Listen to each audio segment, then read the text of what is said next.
Yo, dudes, this is Tony Hudson, Denise in Just One of the Guys, and Sarah in Leatherface, Texas Chainsaw Massacre 3, and you're listening to Tommy Throwback Kovac on Splat from the Past. I'd rather go to the phone book and pick a name at random. Hey dudes, welcome to Splat from the Past, the only 80s themed horror and sci-fi show where things can get totally radical. Now today, I will be welcoming my third interview overall, but second podcast guest overall from Fast Times at Ridgemont High. You all remember her. She was one of the Pat Benatar lookalikes, Marianne Zlotnick in the red tights, April Audia.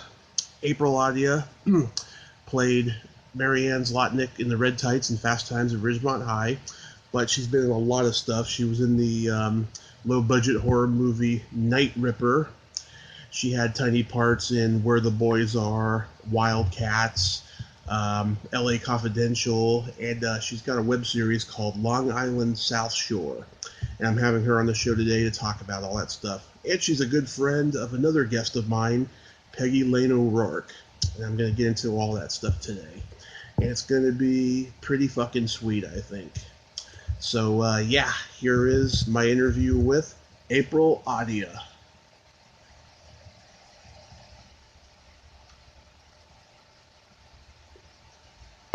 Hi, April. Welcome to the show. How are you today? I'm good. How are you?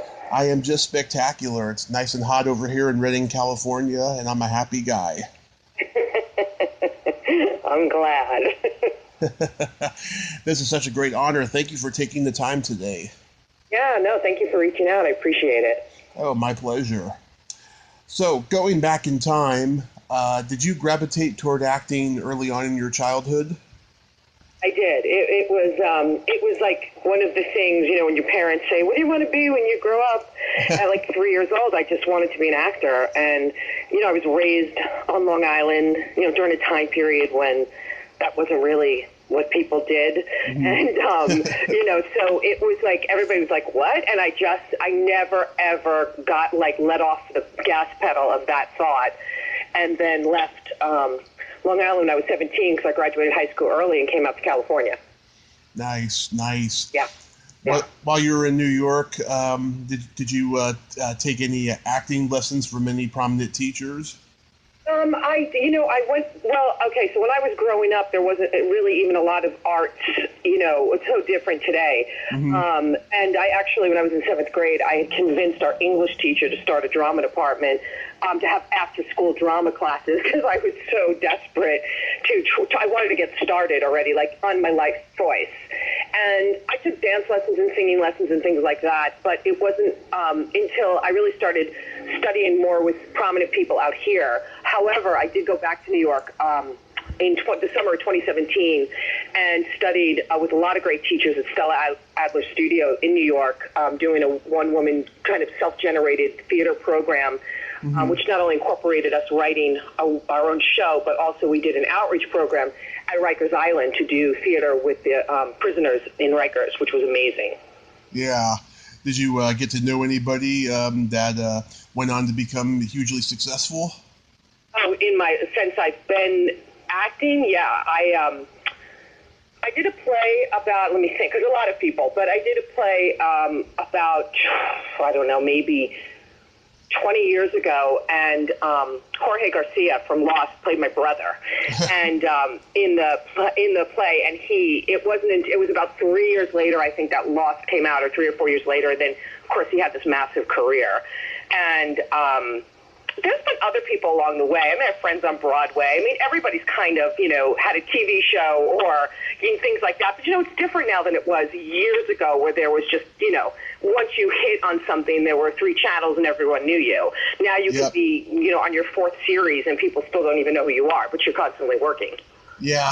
It's really strange now, of course. Yeah. Did you because you're from Long Island, did you ever get into puppetry? No. Why? Is that a Long Island thing? It is a Long Island thing, yeah. I've found a lot of people from Long Island got into puppetry, especially Howard Stern and Jerry Seinfeld from that generation.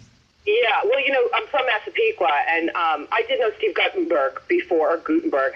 When I knew his sister, he's older than me, but he was friends with my brother, and, so I knew him, who then became famous from our high school, and, I'm from Massapequa, the Baldwins are from Massapequa, and Seinfeld's from Massapequa, and Stuttering John went to my high school, and as well as Steve and a few other people. Like, there were people that were coming out of Massapequa that at some point someone was like, what's in the water over there? There's a lot. It was a certain generation of people, like, a certain time period that were coming and becoming famous. Wow, small fucking world, huh? I know. And it's like, the town is 1 mile by 1 mile. It's not like it, but for some reason, that specific area, and then I think there was even a writer who was a writer for something, I don't know the whole story, but she was like a writer for, like, she lived in Washington. She was like a political writer. Mm-hmm. She was also from there, and I think she wrote a book about, like, why all of these people, with something about, like, ethnic guilt, and, like, why all these kids, like, really fought to kind of make something of their lives, because there was, like, this whole kind of rush of people coming out of a certain area that were, and then a very close, like, Rosie O'Donnell was, in, like, a town away, and, and they're very small little kind of town after town after town on Long Island. Wow. That's crazy. Wait, so you moved to LA, what, 1981, something like that?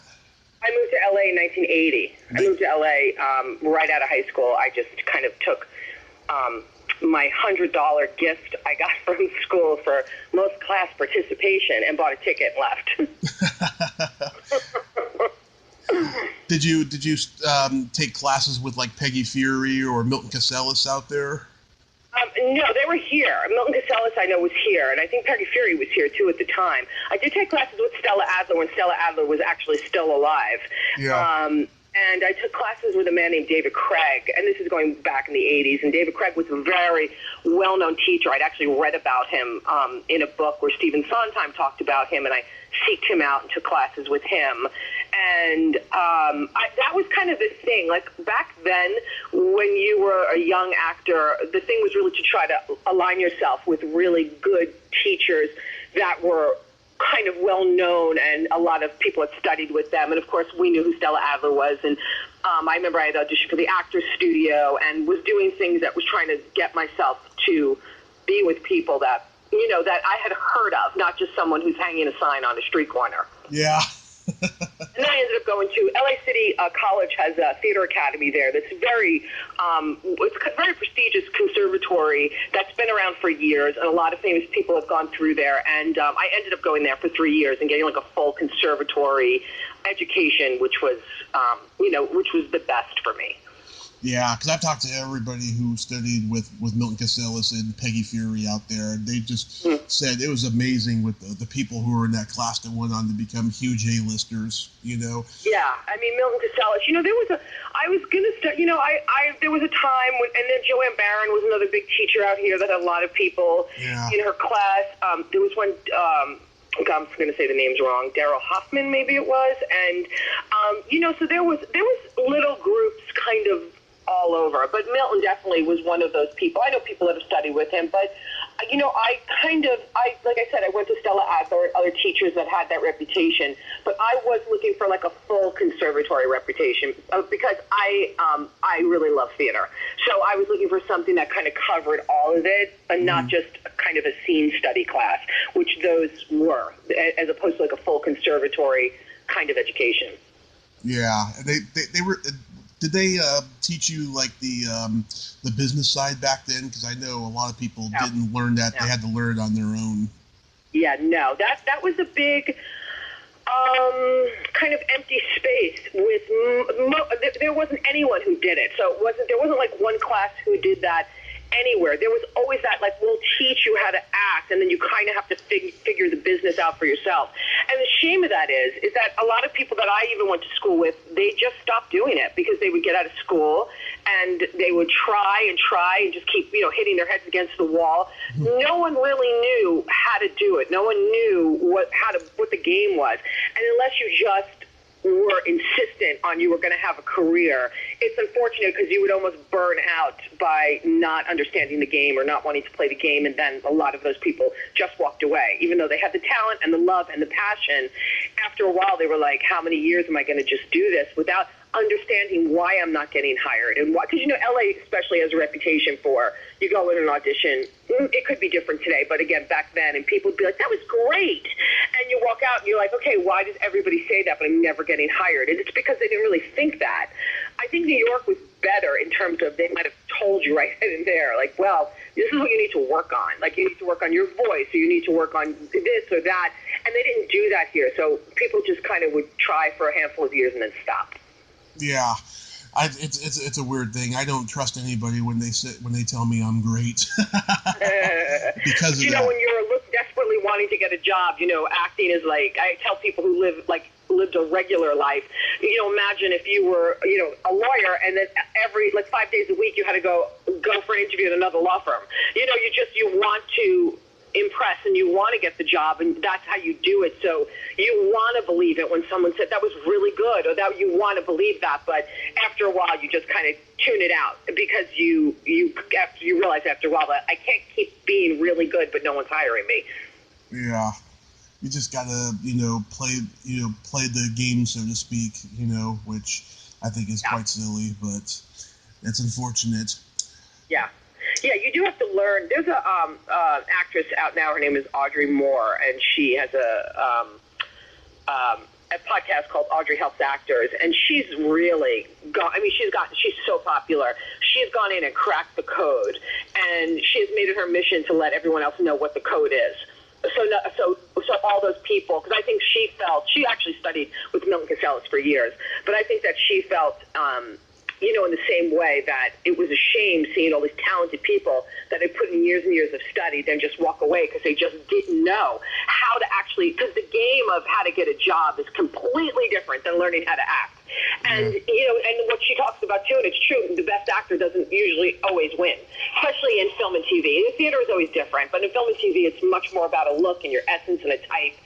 And you go into all these scene studies classes or conservatory training, learning to be the best actor you can be, but then you go to film and TV, and they're really not interested in the best. They're interested in what kind of fits into the picture that they're painting.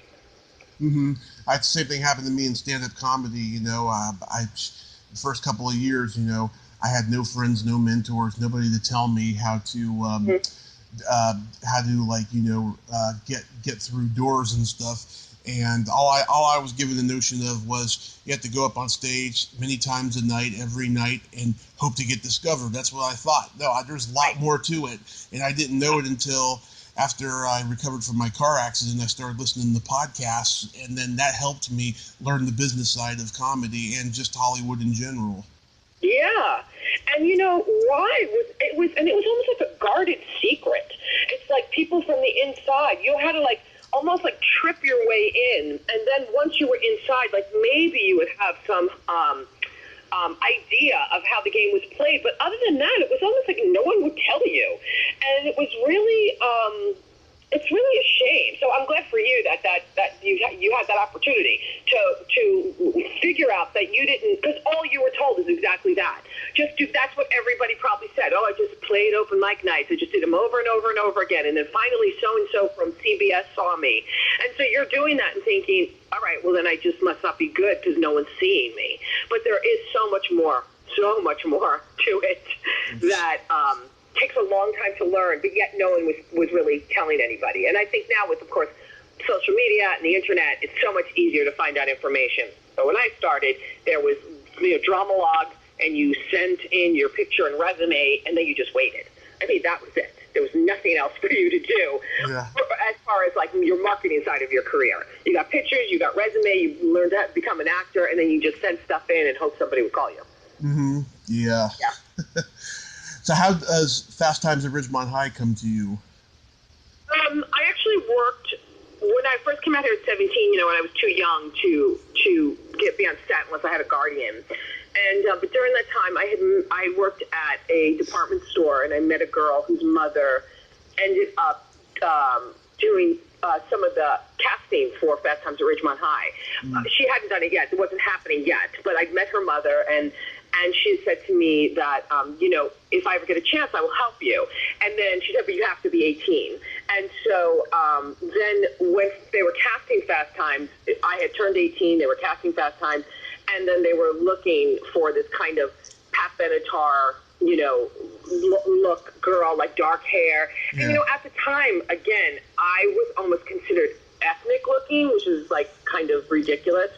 But because I was from New York and I had dark hair and I had kind of a New York vibe about me, the look was very much like blonde hair and Christy Brinkley looking, or red hair and fair skin. And so when I would go in for auditions, I was really considered like kind of the ethnic girl. Like I was the Rhoda to the Mary Tyler Moore. Yeah. And so when they were looking for this, there wasn't a lot of that out here because most of the girls were more, of the blonde and that look. And so, she sent me down there and I ended up getting it. Wow. Yeah. Yeah, there was you and Blair Teflon who looked like Pat Benatar in the movie. I just reached out to her recently. She's being affected by the whole pandemic and everything, so it'll probably be in the future before I interview her. But yeah, did you? There were actually 3 of them. There were 3, and there was another girl who I actually forgot her name, but I think I've heard through the years that she's actually passed away.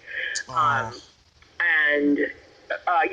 that was it. So, I'd gotten into, at that time, I worked for like a month on the movie, not only as a Pat Benatar, but, I had hair. My hair was, kind of long down my back. And, so they would wig me to be Pat Benatar. And then I got into the Screen Extras Guild because, I was 18, the money was great. And, when minimum wage at the time was, I don't know, maybe $3 an hour, we were making like hundreds of dollars a day. And so I did extra work for like a whole month. So I worked on that movie for a long time. Yeah. Did you have any lines originally, or? No, I didn't have any lines. I was just, one of the girls, one of the Pat Benatar girls. And then I would, just do, and then you could see me throughout, like with the long hair. But I looked so different. You wouldn't, only because I looked so different both ways that they let me do it. Yeah. Marianne Zlotnick with the red tights. There you go. I heard. There you go. Yeah. I still have that dress, believe it or not. I always saved it. I don't know why. Because those were my clothes. And I actually brought in an outfit, and they said, well, bring in some stuff to see, what you have. And I brought that in, and she loved it and actually changed the other girl to kind of like look more of that look. Yeah. And I always kept that dress. I don't know why. It's like shoved away in my storage somewhere. Yeah, well, it's an important chapter of your life, so you got to keep it, It was an important chapter. It was the beginning. It was new. It's how I got into the unions. It was my first professional job.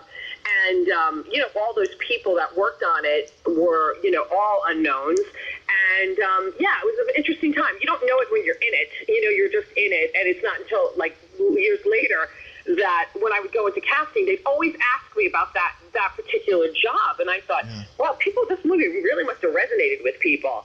And so I'm glad, that I did it because it was, and back then it was, big studio film. Like that stuff doesn't really exist anymore unless you're an A-list actor.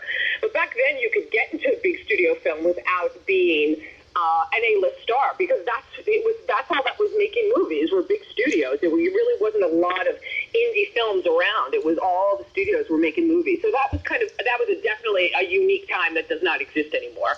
Yeah, because the movie would make $100 million, and they'd say, okay, let's put some of that money towards a movie that we can just dispose of and throw away as a tax write-off. And I'm sure Fast Times was one of those movies.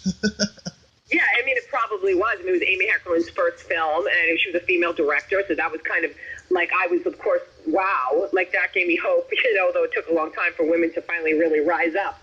But yeah, and it was all unknown actors, and you're probably right. It probably was the one that they just didn't, was going to be the throwaway one, but it just became this cult classic that people love. Yeah. I heard Sean Penn, he was Spicoli 24/7 in this movie. He was. Yeah, he was. I can definitely attest to that. He was Spicoli 24/7, so much so that I didn't, know who he was. So I thought he was just, like, I thought in my mind, because I was so young still, and I didn't really understand the acting world, that I thought, oh, he's just some, like, surfer dude that they hired. And he's just completely being himself because he never, ever broke character. Yeah. You know who else was in that movie? A lot of people don't know, but was that I actually got to know then was Pam Springsteen, who's Bruce Springsteen's little sister. My dad went to high school with her. Oh, there you go. Okay. Back in Jersey? No, in San Mateo, California. Okay, when they moved out here, yeah. So she was, a lot of people don't know that she was in that, but yeah. So I got to, we were both from the East Coast, and, and of course, she didn't really tell people, because Bruce at that time, I think, was already a huge known star. So, but I did know, and, yeah. Yeah, I wrote a message to her on Facebook a couple of years ago telling her who I was and stuff, and she said, "Oh, tell your dad I said hi. He was the nicest guy I knew when I was living in San Mateo." I thought that was wow, that's cool. That was very nice. Yeah, my dad was one of the older kids. He had access to all the alcohol and marijuana when they had the parties and stuff. He was a necessity in those times. Yeah, because my uncle was her age. Mm-hmm. Were you there during the football game scene? I was there during the football game. It was I think we were at Van Nuys High School. I'm most positive it was Van Nuys High School at night. We had a lot of night shoots because, the mall, they would close the mall down and we would shoot all through the night. And it was exhausting. And because, your whole body rhythm is off. And that was a night shoot outside. I was there during the football game. And, yep. Because I remember going to the bathroom, so I was off the field, walking through looking for the bathrooms, and seeing Sean Penn and Nicolas Cage get into a fight over somebody was playing. I don't know who it was, but someone was playing the guitar, and the other one wanted to sleep. Their trailers were right, next to each other. Mm-hmm. And again, I was just I didn't know who any of these people were. And then as the years went on, they all just became so famous. Yeah, I've talked to Kelly Maroney and Robert Romanus, and they told me that was freezing cold during that game. It was brutal. They're totally right. I actually have a thick sweater on, and I remember sitting outside and just we were shivering. It was just, the nights in California get cold, because it's a high desert. Unlike if it was a New York night, if the New York days are warm, the New York nights are warm. But here it's different. It can be, it can be so warm during the day, and the nights are freezing, and that night it was freezing. Yeah.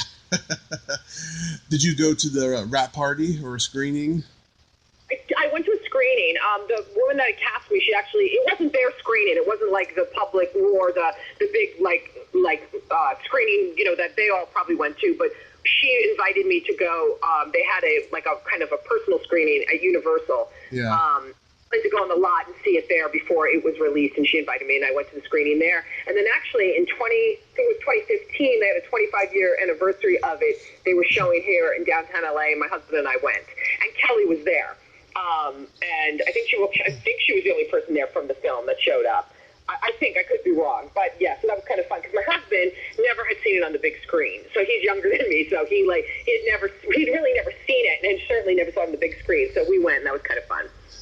What was the reaction when everyone saw the jerk off scene? Yeah, I know everybody that was in that theater probably had already seen the movie, so none of it was surprising. But yeah, but in the day, that was so scandalous, that scene, at the time. Yeah, I would just crack up whenever I see it, and if I saw it with an audience, oh God, the reaction would probably be hilarious. Yeah. You played a singer on Happy Days. I did. Well, I did. It was like a featured background. I used to work through the Screen Extras Guild, which isn't a guild anymore. Mm-hmm. But at the time, when that guild was going, it was a very strong union in terms of you could get really good featured parts. Because there was no one, they really didn't have non-union. Now, of course, a person who have just being extra non-union, anybody could do it. But back then, it took a lot. It was almost harder to get into the Screen Extras Guild than it was to get into the Screen Actors Guild because you could work a lot more. But so they would handpick. They used to handpick, hold auditions, and you'd go through a lot of process. And that one was like a hootenanny scene. We had to all be in a circle singing. It was a very intimate kind of, And of course, I grew up watching Happy Days, so I was like, oh my God, I just couldn't believe I was sitting right next to Mrs. Cunningham or the Fonz, and so that was fun for me. I interviewed Marion Ross back in January, and my parents were so proud of me. Oh my God! I've had many guests call me back after the interview and tell me that they had a great time. But she called me back 2 hours later and said that I was a gentleman and that she had a great time, and I was just so pleased. Oh. Yeah, I mean, that's very sweet. She's a class act. That's really, really nice. Yes, I wish I could have had that recorded, you know? Yes, right, exactly. It was wonderful, yeah. Wow. You were an uncredited student in the remake of Where the Boys Are. Yes, I was. Where the Boys Are was filmed, 100%, well, almost 100% of it was filmed in Florida. And then when they got back here, there was a scene where the car kind of crashes into the awning of the hotel, and they realized that they needed this cutaway shot of people in the window reacting. So I got hired. It was myself and two other guys, and we got hired to just do that and be like, oh my God, look at them, or whatever the lines were. And yeah, so that was, because I have a friend who worked on that movie and got her SAG card that I met years later, but she lived in Florida. And I said, yeah, that's how I got my SAG card as well. Up to that point, I was working, through SEG, and then got my SAG card on that. And that was the only cutaway shot that they did here. I think the second unit did it. I don't even think the director was there. It was just like this, but it worked out for me because it got me in. And back in those days, getting in any of these unions, that was the goal. It was like winning the lottery. It was very, very hard to get into the unions. Yeah. Now I know there's like a whole system where you get vouchers and none of that existed. If you didn't get lines, you couldn't get in. It was that simple. And yet they were kind of pressured not to hire people that weren't in the union to keep working union members. So it was really like the golden ring when you got it. Yeah, and two, this was a benchmark in movie history. It was the first TriStar movie. Oh, I never knew that. Yes, and in the beginning, they had very few productions, and so they bought a lot of movies. I don't know if that was the case with this, but they bought Breakin' 2, Electric Boogaloo. They bought Supergirl from Warner Brothers because Warner Brothers didn't like the way the movie turned out. Interesting. They bought a summer. Are you saying that Where the Boys Are is the first movie they actually made that they didn't buy from another company but actually made it themselves? It's a first for one of those. Yes. Okay, that's actually interesting trivia. I think it might be the first actual TriStar movie though. Wow, that's really cool. Yeah, I thought that was pretty cool because the original was MGM, and I guess they didn't want to remake it. So. Yeah, and then you were an uncredited student in Wildcats. I was. So that was exciting for me because of course it was Goldie Hawn. I remember sitting on set, and we were like sitting. It was during lunch, and we were sitting on the stairway. We filmed in this huge mansion. You could hardly see me in the movie, but what it was is I think the storyline, if I remember, they were talking about putting the kids in a private school, and she went to the school, and then there was like 6 of us that were kind of like the snotty, girls from the school that were doing this like Greek kind of toga dance out the window. And I mean, we had an audition for that. We had to do a rehearsal. You could barely see us, but during that, we were sitting down like on a break or during lunch, and I was sitting on a step, and Goldie was on the step sitting right behind me having a conversation with all of us, almost like a little circle. I mean, she was like 3 inches from me, and I remember just thinking, oh my God, like this is Goldie Hawn. She was so sweet. She was talking about Kirk and when she first met him, and I was just like, this is like it's one of those moments you're like, is this really happening in my life, or am I dreaming this? Because back then, stars were stars. Like, so to be on a set with Goldie Hawn, it was pretty amazing. But again, that's when you could still get into like these big studio films. So you know what I mean? You still get hired. So there was that, which today, again, I don't think that really exists anymore. It was such a different world. Yeah, that's one of my favorites too. I like that movie. Mm-hmm. And then you did a horror movie called Night Ripper. I did a horror movie with Night Ripper, called Night Ripper with Larry Thomas, who is a soup Nazi, and that's really how people know that movie. Yeah. But they played it. They did like a tour of it. Alamo did a tour of it throughout the United States about 2 or 3 years ago, and Larry had actually gotten a hold of me and said, I don't know if you know this, but our movie is like showing in movie theaters.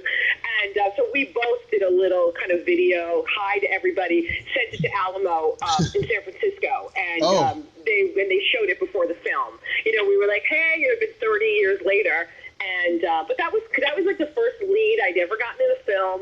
And, that was exciting for me because again, these were like, there wasn't a lot of low budget films even to have those opportunities. There was like studio films, like I said, and then then there was, I guess, porn. I mean, I don't think there was a lot in between. And then just once in a while, but this was the 80s when all the straight to video stuff started being filmed, and that brought on like more of an indie, like the way almost like web series and stuff are happening now. Back then, it was like people went, oh, well, we can just do straight-to-video movies that aren't intended for distribution in the theater, but only distribution through video stores. And they all did horror, because horror slasher, because that's what people would buy. And so that was part of that I kind of got like a lead role in a movie in that kind of genre, in that world when it was happening, which was a very capsulated time period. Yeah, I saw it last night on YouTube, and I'll tell you, I can't stand movies that are shot on video because I feel like I'm intruding on someone's home movies, you know? But I saw some stuff in there I liked, especially with you making out with the guy and saying, "Stop, you're going to turn me on." Oh, wait, that wasn't me. That wasn't me. I was the one who was with the girl. Oh, okay. God, she looked like you. Oh, did she get stabbed in the throat? Yes. Yeah, no. I'm actually the killer. So she gets killed like at the very beginning. I actually kill her. But you know what? Everyone thinks that because she was on her little picture of her is on the jacket cover, and everyone always thinks that that's me. We look, obviously, when he was casting, he probably had a certain type, and so he hired her and hired me, but our looks were very similar. But that's not me. I'm actually the delivery girl at I don't know how much of it you watched, but I come in and I deliver for the modeling studio, and that's how I'm killing all the models, because I know where they all live, and that all gets discovered at the end. Okay, I get it. Wow. God, you got to play the killer. That's awesome.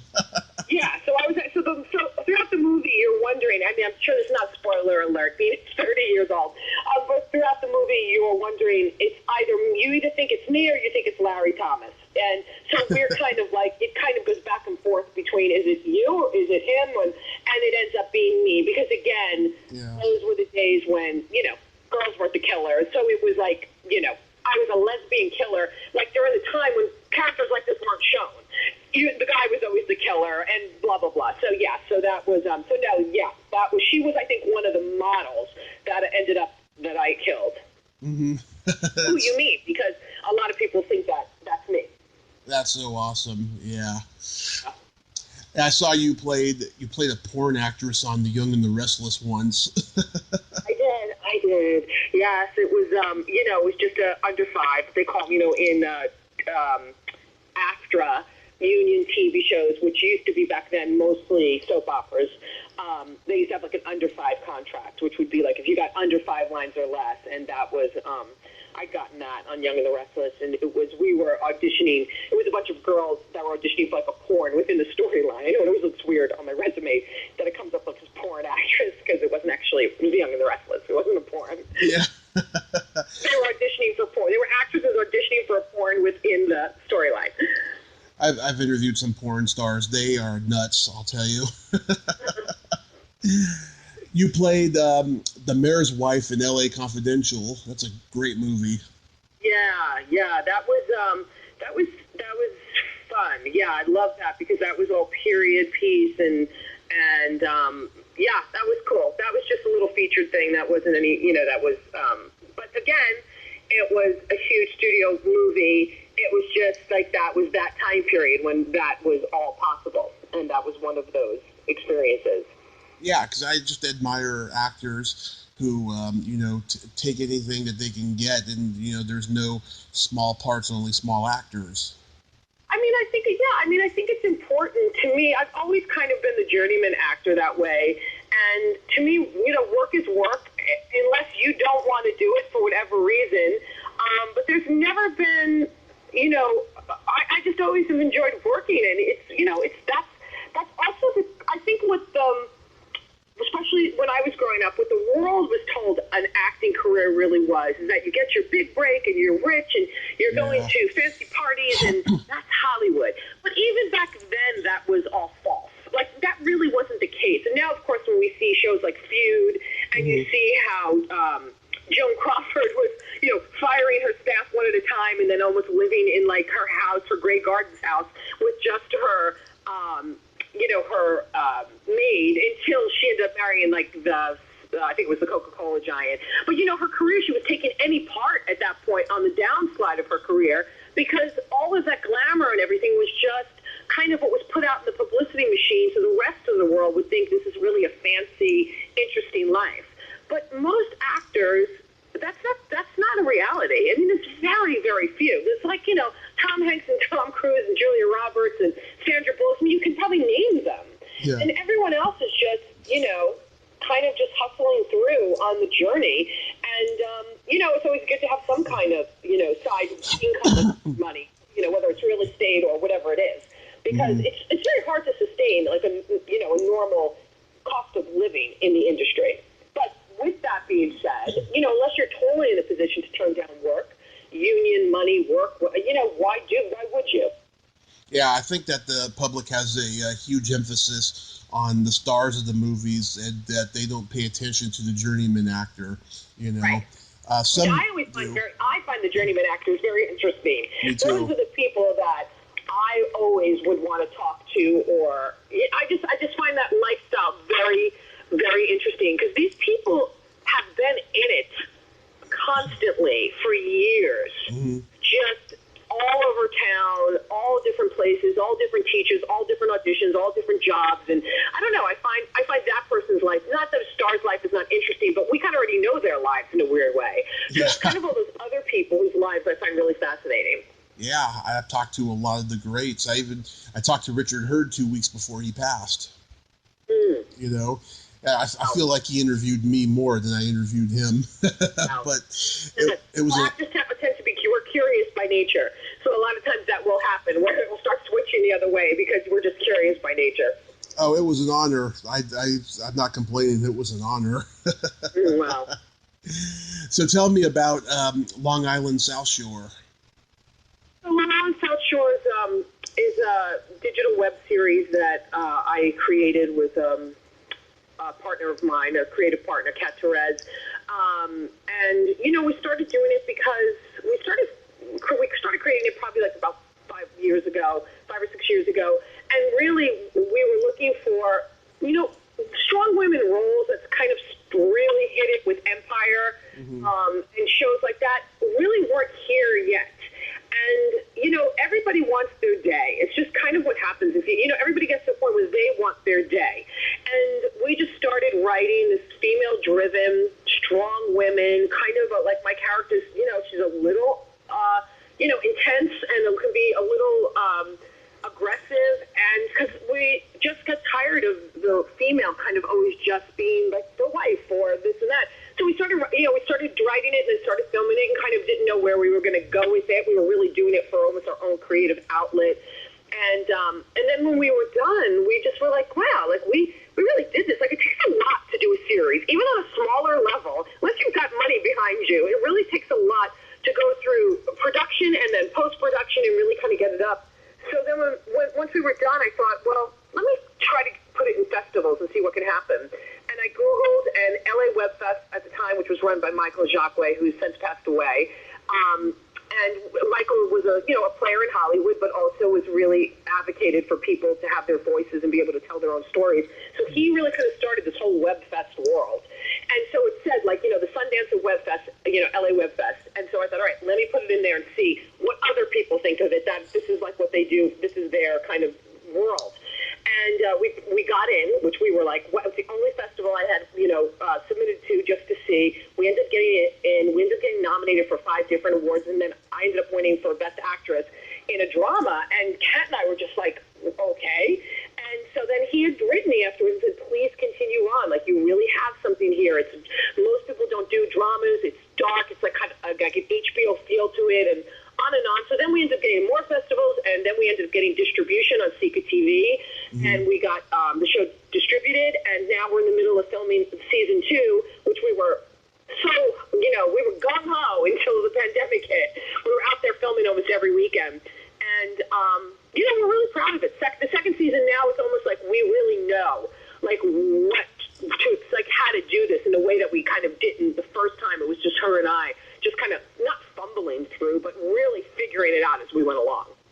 Oh, that's great. Yeah, you know what I love about the streaming format? Even though it's online, which I prefer to watch everything on TV, but what I do like about it, though, it seems like it's kind of keeping the public access format alive. Yes, which was, it's funny because years ago I worked at the public access, running cameras and doing all that stuff because I wanted to create my own show. And really what I wanted to create was a show almost doing exactly what you're doing, interviewing like the journeyman actors. Right. And so I was just biking by there the other day and I was telling my husband almost exactly what you're saying. I said, that's what used to be where people could go and create their own shows. Like that was where we did it back in the day. And now, but you can if you have smart TV. I know Sika, which is what we're distributed on. They're on Apple, Roku. Obviously an app that you can pull up on smart TV, which you can. It's like I watch YouTube and everything on my TV because I also do not like sitting behind a computer and watching stuff. I like to lay in bed, look back, my TV's up, and I can watch there. But I just watch it all from my smart TV. Yeah, one of my biggest regrets was never getting involved in cable access when it was still, when it was still around a lot and stuff. In the Bay Area where I'm from, before I left, it was all children's education format and everything, and you couldn't do anything shocking anymore, which is what I wanted to do. I want to be a horror host, and I want to put very irreverent, politically incorrect humor into it and do it for adults instead of the family-friendly stuff that we've seen for over 70 years now, Right, right. Yeah. Well, it's funny because that's, Night Ripper, because it's like those fans, like I get people that will tweet me or, email me from that because those horror fans really are like dedicated to the cause. Like they love that stuff. And that particular movie was very hard. It's a very hard movie to find. I had someone write me once from England. He's like, this is my favorite movie because it's so bad that it's so good, because people that like it on that level, like it's so bad, it's so good. Yeah. And also because it's actually very hard to find. In a lot of them you can still find everywhere. And Night Ripper just is like because I have a copy with the original jacket cover but people often selling them on eBay for so much money and because it's rare to find that movie. Yeah, it's brand new on YouTube. It was like 5 days old when I watched it last night. Seriously, and it's been on YouTube before and it'll disappear because then it was on YouTube years ago and then it got pulled down. So it'll probably get pulled down again. Yeah. And and I actually have the original script. Like someone's like, you should just Xerox that script and go on eBay. Because you have those horror fans that love that stuff. And I said, yeah, that's true. I wouldn't want to give away I wouldn't want to sell my copy of the movie, but I have the original cover and the artwork and also the original script and so because those fans are pretty dedicated. I would so book you for a convention because of that movie.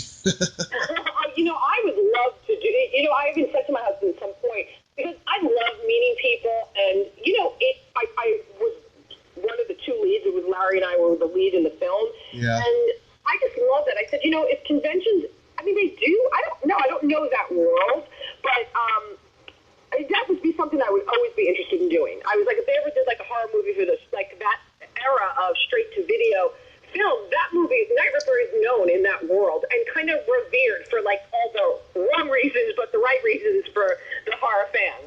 And it would be that would be fun to do. I would love to do that if they ever did any. I don't know if they have horror conventions. I don't even know. Oh yeah.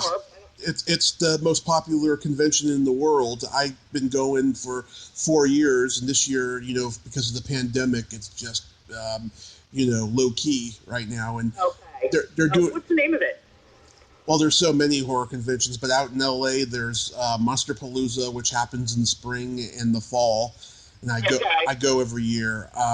There's Midsummer Night's Scream, which happens late summer, and then there's a bunch of others. But then every state. Something I should probably. Well, if you ever have any information to pass on to me, because I don't really know that world. Yeah. Except for when Alamo, when Alamo was screening it, and like I said, they were so they were just so gracious that we sent them up those videos, like saying hi to the audience beforehand, like 30 years later, and stuff like that. But I don't know that world. Yeah, they're all over the world, and just these old horror stars, they make bank every weekend going to them. You know, I mean, it's crazy how the phenomenon of the horror con has really taken off, because it was in trouble for a while. Because the only horror con that there was for a long time was Fangoria. They were doing like a multiple city tour of the convention for like years and years, and then they went under around 2008. And I just found out now they're going to be back next year finally, since Fangoria has been revived. You know, because it closed down along with the convention, and then it came back about 3 or 4 years ago, and now they finally are going to be bringing it back next year. So, what kind of movies that, like, because obviously you're a horror fan, are the kind of movies that when you go there, the people that you see, is it part of that straight-to-video world, or is it a different horror world? Every convention is different. I mean, okay. You'll see the theatrical ones mostly, but occasionally you'll see a straight to video one. You know, it just depends, but it's mostly, you know, people from like The Shining, Sleepaway Camp, Friday the 13th, stuff like that. Right, these are all movies that were distributed and put in the theaters. Yeah, yes. So that's like a different kind of world. Yes, but occasionally you'll see straight to video people there, like you know, Fred Olin Ray. You know, all his people do conventions sometimes, because they were all straight to video that he made. Okay. Back in the day. Okay. Yeah. Yeah, the guy that created ours, I know he did a few, and then he did a few movies, and then I don't really know, whatever happened to him or where he is. Yeah. Yeah, I don't know either. I should maybe reach out to him, you know, see if I can reach out to him to interview him during my month-long Halloween block of horror people that I do every October now. There you go. Perfect. Yeah, I would like to interview Larry Thomas, though, because his very first movie was a horror movie called Terror on Tour, in which a KISS type of band, they're accused of murdering groupies while they're on tour, and he plays their manager. How funny. No, it wasn't the same director that did Night Ripper, was it? I don't believe so. Okay, because I know he did one after that with the same director, and because the director had called me also to be in the next one that he did, but it was a small part, and he called me like at the last minute, and I think I was working or I was out of town, and I couldn't do it. But I know Larry did that too, but I don't know if it was that or if that was before Night Ripper. I can look it up. It doesn't it feel great though to like be wanted by directors after working with them? Yeah, it is. It's very nice. It makes life a lot easier when people just call you to book you based on knowing you. Yeah, no, it was a different director. It was, okay. What year was that one that he did? It was 1980. And so it was before ours, okay. Yeah, Jeff Hathcock made his first movie in 1985 called Victims, and then Night Ripper was the second movie. Okay, got it. Yes. You mentioned to me on LinkedIn that you're friends with Peggy Lane O'Rourke, who's a frequent guest. Yeah, so how did you meet Peggy? You know, it's a tribe out here. You know, it's like the same people kind of circulate that are in it, hustling. And I met Peggy on set. I think we were both standing in on a show because we both have worked as stand-ins. And just her because she's part of like the world out here. So just that's a lot of people that way in LA. Yeah, she did that episode of King of Queens where she's the ice cream cone. Oh, I know. And I love that. My husband is obsessed with that TV show. She's done more than that. She was in several episodes. But yes. I know the one with the ice cream cone I absolutely love. I saw that when I was in the hospital recovering from my accident, and it touched my heart, even though it was weird. Because wasn't she like the strawberry cone or something like that? She was like a different flavor. She was the strawberry cone. Yes, the whole episode she was, and it touched my heart that a year ago I was like, I gotta find that girl who played her, and I interviewed her. She's been on here 3 times, and just like. I just wish I was out there right now because we'd be best friends. We get along so well. That's really sweet. That's sweet. Yeah, that is a good. She was in other episodes of that. You'll see her throughout. Yes. But yeah, I love that one with the cone. Yeah, I think it's great. Yeah, and she was, of course, a stand-in on Seinfeld, and I talked to somebody. That's right. I talked to somebody the other day who remembers her. Yeah. Oh yeah. No, Peggy's a hustler too, and she's also has a digital short form series called Donna on the Go. Yep. That you probably know about. That, I've talked to Donna too. Yeah. Creating and pushing, and so she's a hustler. Yeah, I've talked to Donna too. Okay. We're due to talk again and stuff. And I also see on Facebook, my friend Anastasia Washington. I don't really know her well. I think my connection with her might be there was an online magazine called Miss in the Biz, all about like females in the show business, and we would all write articles based on our lives and our point of views and things that whether you were the DP or you were an actor or whatever it was. And I think she might be part of that world, and that's how we might have crisscrossed. Where I actually really know Peggy. There are people there that I know from being part of kind of something else I'm involved with. And so I think when we were all writing, we all were kind of, friending each other. Yeah, she.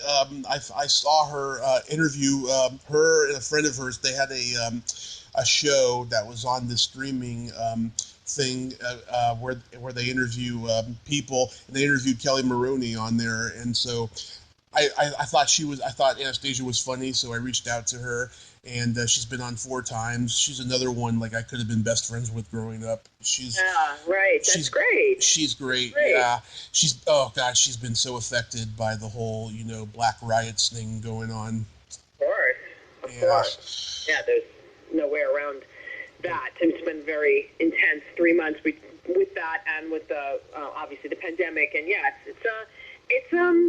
it's a transitional time. It is, I just hope everything will be all right, and everyone will be smart when November comes, Yes. I hope so. So there's a secret silly game that I like to engage my guests in, and what this is it's silly slumber party questions, and how it works is I ask the question, you answer it, and then you ask me the exact same question, and I answer it. Okay. And what if for whatever reason I don't have an answer? I haven't had anyone who didn't have an answer. I had like one person refuse to answer a question once, but that was about it.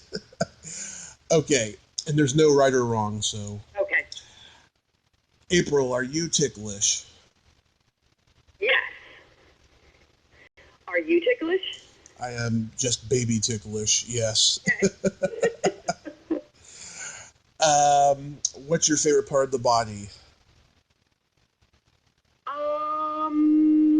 The eyes. Mm-hmm. What about you? The belly button. Okay. What color are your toenails painted? Nothing. I'm in a pandemic. Nothing. They're way overdue. How about you? What color are your toenails? Same response, yes. They are au naturel, and last time they were painted, they were purple with sparkles, because I like to go... Oh, very nice. I like to go very festive and elaborate. I love it. What would you say is your best personality trait? I would say my sense of humor. Yeah, I agree. You do have a good sense of humor. Thank you. What about you? What's your best personality trait? My sense of empathy and the fact that I have no filter. Oh, I like that. Those are good qualities. Thank you. Yes, a lot of people like that. Yes. And then my favorite question, is there a stinky smell that just makes you gag? Oh, I'm so, hyper nose sensitive, so I could probably give you a list. Yeah. But I would say the worst is strong men's cologne in a theater when you're sitting right next to me. And I literally, my eyes tear, I get a migraine, and I want to, just hit the person for wearing so much chemical crap on them. So there you go. George Carlin did a bit about that. He cannot stand guys who wear cologne. He says that fucking that's all I need is a guy sitting next to me. He smells like a fucking pine tree. It's so true though, and it's all chemical. It's disgusting. And now in the back of playbills on theaters, it'll say, "Please, for women, don't wear perfume. For men, don't wear cologne." But it used to be you went to a Broadway show and you got all dolled up and just that was part of it. And oh my God, I would want to just throw up by the time the show was over. So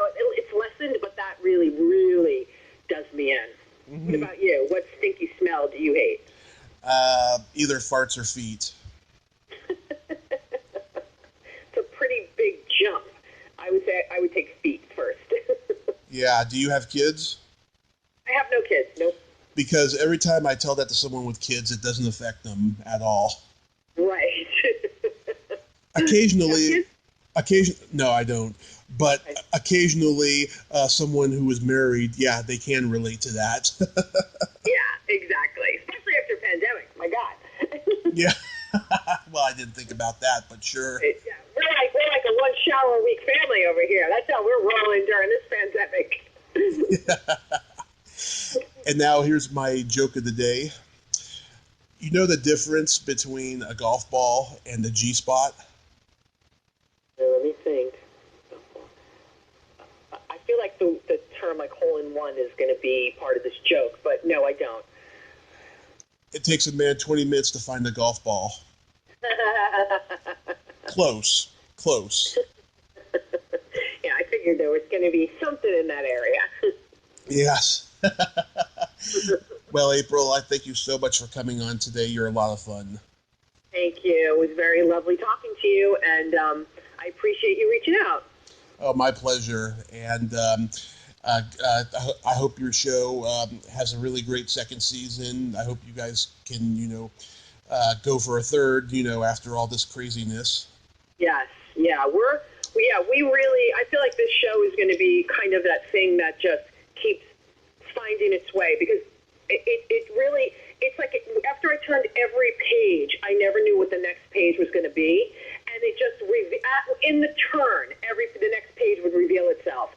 And it's happened every way since the first moment, from the writing to production to post to festivals to distribution, and now into the second season. And I hope that just keeps happening for us, because I feel like, and now first we were only doing domestic festivals. Now we just got into Seoul Webfest, and now we're internationally getting known. And I've had other people reach out for distribution deals in other countries. And so I just feel like it just keeps presenting the next step. And we'll see. We'll see. Mm-hmm. It was a great leap of faith. It was going into something that you had no idea not only did you have no idea where you were going to land with it, but the web world was all new. So we were kind of doing it, running parallel alongside the web world being created. So there was no kind of pathway. And so it really has revealed itself. 3 years ago, you didn't have streaming sites where you got distribution. All that just, it just keeps kind of revealing itself as it goes along. And so it's been great. It's been a really good experience. And now they're having people at festivals. You're getting to pitch with networks. And so things are really changing. So I'm hoping that this is going to be, I'm not even hoping, I actually know this is going to be something that's just going to continue to grow and just take me to another place and another place. Mm-hmm. Where's it available? You can see it on Sika TV, Seeka TV, just put in Sika TV in Long Island, South Shore, or it's up on YouTube. You can put my name in, and if you just put in Long Island, South Shore, you're going to get videos of Long Island. You put that in with my name, you can find it there. And we also have a website, which is www.longislandwebseries.com. I think I sent you a link on the LinkedIn. I think there's a link to that on LinkedIn. You did send me a link. Yeah, I took a look. Yeah, you can find them there, and that's our first season. Awesome. Well, you have yourself a great rest of your day, April, and let's connect on Facebook, and I can let you know about the HorrorCons in the future and stuff. Yeah, that would be so cool. How fun would that be? All right, thank you so much. I really appreciate talking to you, and you have a great day too. You too. Okay. Bye-bye. Bye-bye. Well, there you have it. April Audia. Ain't she a sweetheart? Wow, nice lady, great stories, great personality. I liked her an awful lot. And that was a great interview she gave me. Long Island North Shore, check it out on any streaming site.